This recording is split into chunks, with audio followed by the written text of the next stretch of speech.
Gente, eu acabei de chegar no mercado. Eu comprei essas coisas aqui. A Caju tá conferindo junto comigo. E aqui a gente tem todos os itens, né, agrupados por sacola. O pessoal do mercado sempre separa as coisas de modo a não colocar produtos que não sejam da mesma categoria na mesma sacola. Isso tem tudo a ver com o nosso assunto que a gente está tratando nessas últimas semanas, sobre conjuntos. E hoje eu vou falar com vocês sobre a teoria dos conjuntos, um pouco da história, né, da teoria dos conjuntos. Nós vamos aprender como tudo surgiu, quem que teve essa iniciativa, quem que pensou assim, ops, temos aqui um agrupamento de itens de uma mesma categoria que a gente pode juntar. Então vamos conversar um pouquinho hoje sobre isso.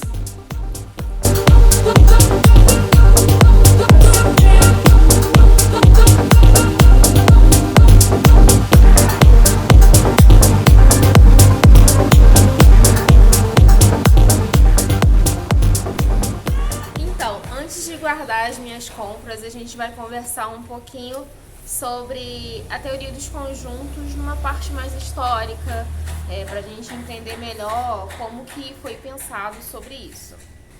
Vou falar um pouquinho agora sobre Euclides. Foi um grande matemático que viveu em 300 a.C. e ele tinha a premissa: o todo é maior que a parte. Euclides, que viveu no ano 300 a.C., foi um dos grandes matemáticos gregos da antiguidade e colocava a premissa: o todo é maior que a parte, entre as verdades gerais, em que os elementos, sua obra-prima, deveria se apoiar logicamente. No século XVII, Galileu Galilei, que viveu entre 1564 e 1642, entre outras coisas, o criador moderno do método científico, numa de suas incursões à matemática, cogitou de comparar quantitativamente os conjuntos dos números naturais e de um conjunto A, onde seus elementos são 1, 4, 9 até n ao quadrado. Este último formado pelos elementos de números naturais, com exceção do zero, que são quadrados perfeitos. Observou-se então que, embora A esteja contido nos números naturais e A seja diferente dos números naturais, é possível casar cada elemento de n com um único elemento de A segundo a correspondência bionívoca. Correspondência bionívoca é quando eu tenho um elemento correspondendo ao outro, mesmo que esses elementos são diferentes. Mas na sequência a gente tem uma particularidade. A gente observa que há uma equivalência entre esses conjuntos, há uma constância entre eles. Deve ter passado pela cabeça de Galileu. Então, o conjunto de números naturais não tem mais elementos que A, mas acabou concluindo que esse aparente paradoxo decorria do fato de se tratar de conjuntos infinitos, para os quais não teria sentido a ideia de comparação em termos de menor, igual ou maior, e deixou a questão de lado. Vale lembrar que, quando eu falar N, eu estou me referindo ao conjunto de naturais. Quando eu falar Z, estarei me referindo ao conjunto dos números inteiros. E quando eu falar Q, estarei me referindo ao conjunto dos números racionais. Quando eu disser R, estarei me referindo ao conjunto dos números reais. Ocorre que, ao tempo de Galileu, e ainda por mais 2 séculos pelo menos, o infinito em matemática só era admitido potencialmente. Por exemplo, o conjunto dos números naturais, exceto zero, é infinito, porque se pode somar 1 a cada elemento de n, obtendo um novo número natural. O infinito como um todo era descartado, basicamente porque não havia evidência nenhuma de que pudesse existir alguma coleção de objetos reais que correspondesse a essa ideia. Mas admitindo como lema que a liberdade é a essência da matemática, o russo-alemão Georg Cantor, que viveu entre 1845 e 1918, deixou de lado essas prevenções e, através de uma série de trabalhos notáveis, criou a atual teoria dos conjuntos.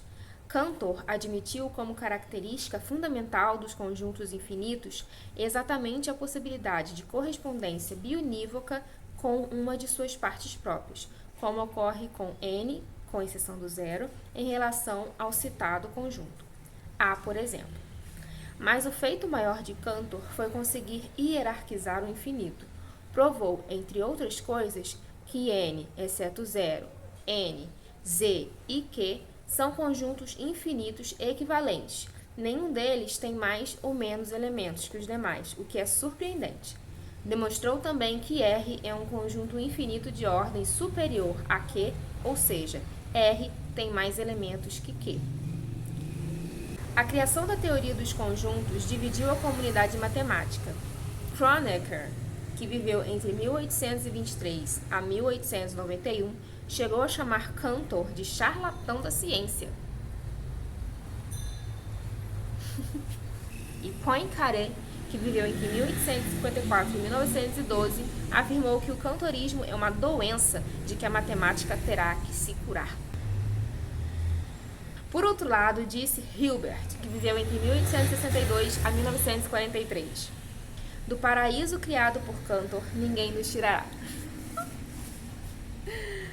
E Russell, que viveu entre 1872 e 1970, elogiou a descoberta de Cantor como provavelmente a mais importante que a época pode ostentar. E não era para menos. O próprio Cantor chegou a dizer a respeito de uma de suas descobertas: vejo, mas não acredito.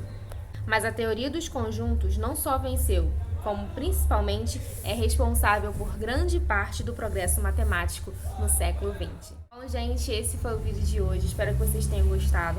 Eu vou deixar aqui na descrição os livros dos quais eu me referi hoje, que é o livro Elementos de Euclides. Vão ter outros aqui embaixo, dá uma olhadinha, vê se vocês vão gostar. Às vezes você não tem ainda ou tem curiosidade de ler, fiquem à vontade. Bom, pessoal, esse foi o vídeo de hoje. Espero que vocês tenham gostado.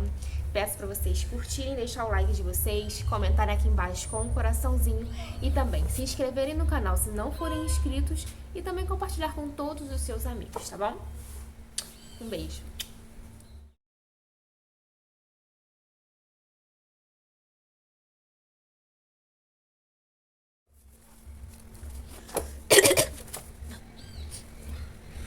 Vou arrumar as compras agora. Ai, só tô pesada. E não era pra menos. Elogiou a descoberta...